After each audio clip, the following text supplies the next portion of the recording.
Hey YouTube, how's it going? This is Gamester81. So the system I'm about to show you is actually one of the very first systems with interchangeable carts.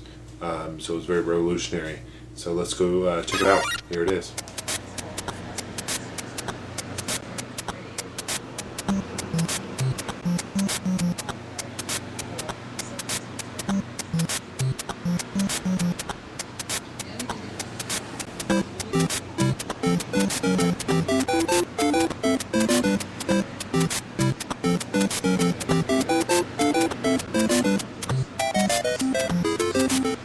Okay, YouTube. So here's another interesting system in my collection. This is the Channel F. It was made by a company called Fairchild. Fairchild, it came out in August of 1976, and Fairchild was more known for semiconductors, not video games. So this was their very first and last attempt in the video game market. But what sets this system apart and what makes this kind of an interesting piece of video game history is that it was one of the very first systems to have interchangeable cartridges. You had to consider it back in the time. They had Pong and a whole bunch of Pong clones, and if you wanted to play a different game, you'd have to buy a different system. So this was a huge step into video game industry. The only other system that came out during the same time that had cartridges was the RCA Studio 2, which is a piece of shit. I'll do a review over it later. I have one, and it's not as good as this system, to be quite honest with you.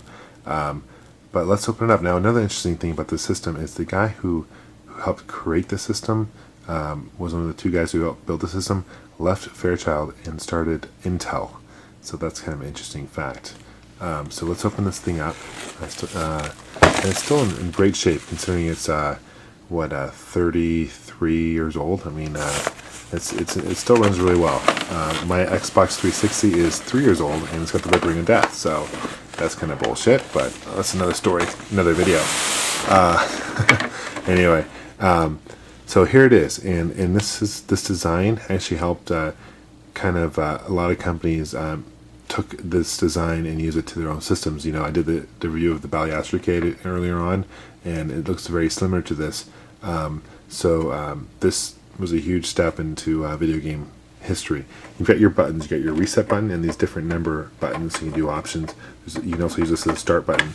This is where the cartridges plug into. You've got your eject, and on the back, now everything's hardwired in here. You got your controllers, and your AC adapters all hardwired in there. You got your on and off switch here, and you get your storage compartment, like a lot of the retro games have back then. And this would open up, and I still got this random notice here, the original notice.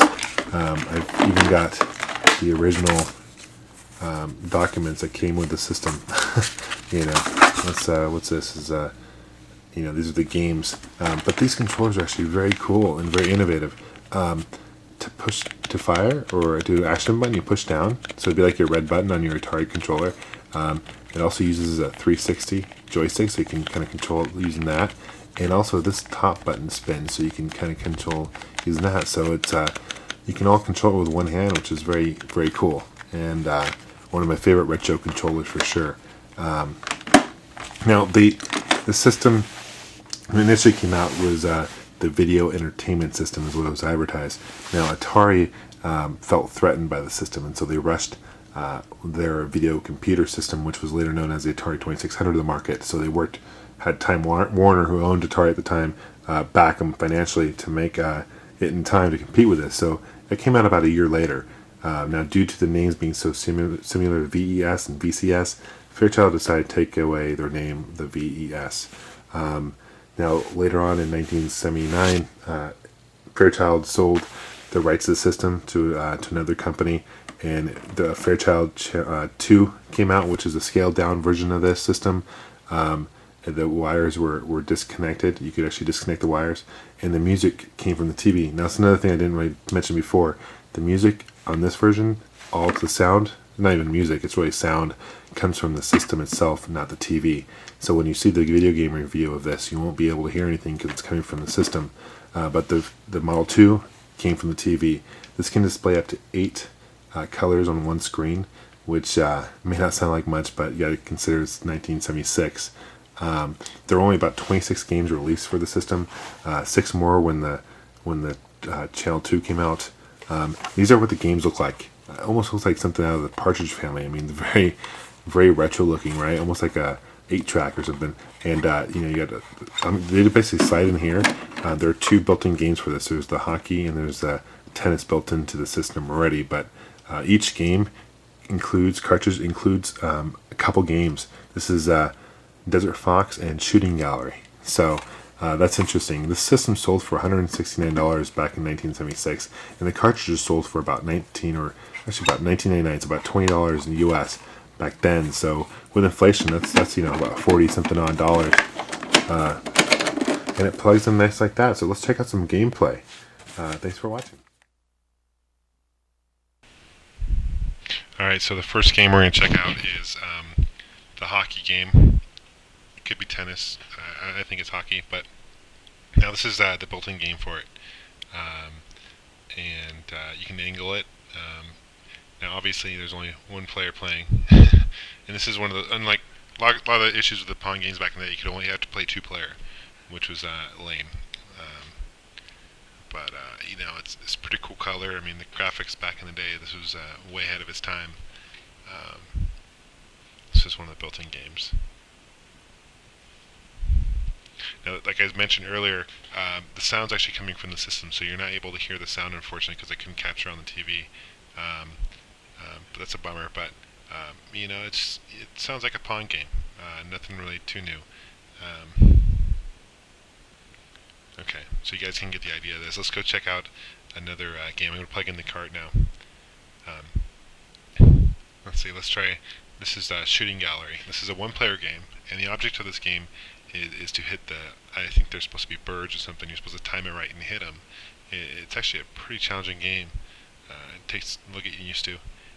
One thing that I didn't really mention in the system review is this system actually does not have an on-off switch, which is weird. It turns on when you plug it in, so it's always on. So to power it off, you have to unplug it. There is a reset switch on the system itself, so you can hit that and it will reset it back to the menu. And there's about 4 buttons that you saw, and it's kind of a menu.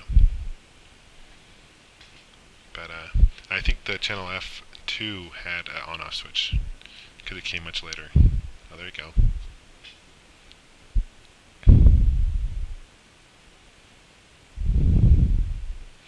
And to fire, I'm basically pushing down on the control stick.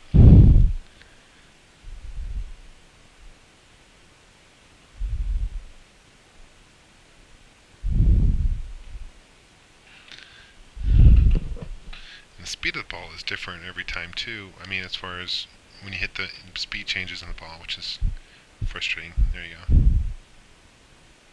See, it gets really difficult here. And what's crazy, they still come, so you have to almost wait a cycle to hit them again.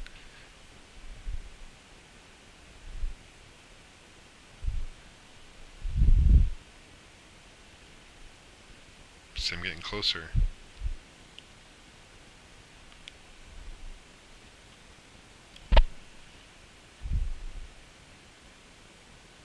Oh, okay.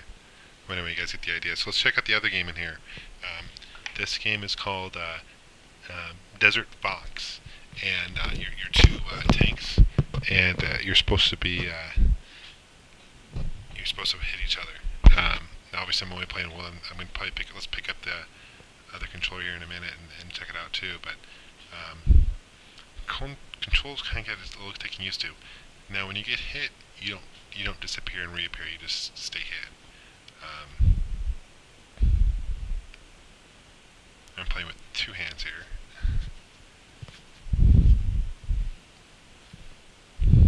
But yeah, the system can display up to 8 colors on screen at once.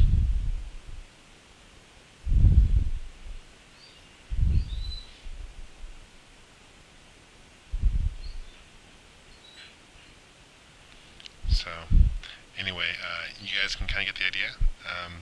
Thank you for watching, and take care, YouTube.